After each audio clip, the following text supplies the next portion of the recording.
So today we're going to make our own homemade do-it-yourself catapult launch, great for ages 7 and up.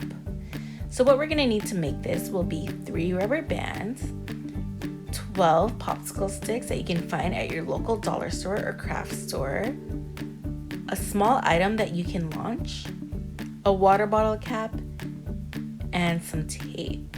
All right, let's go ahead and get started. So what we're gonna need to do is stack all 10 of our popsicle sticks on top of each other and go ahead and secure it with our rubber band, just like this.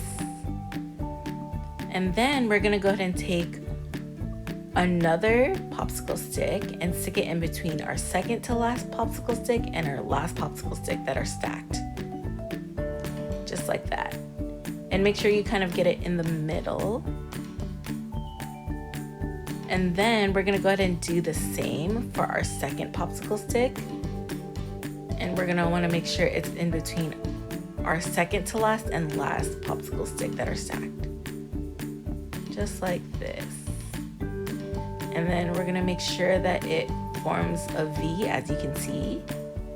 And what's gonna help secure these popsicle sticks to make a catapult will be our second rubber band. So go ahead and tie off your catapult with your second rubber band on the end, just like that. And take your third rubber band and tie off the 2 popsicle sticks that are hanging out.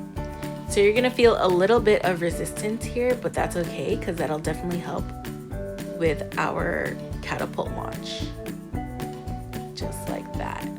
All right, so it's gonna go ahead and look just like this, and we're ready to put it all together.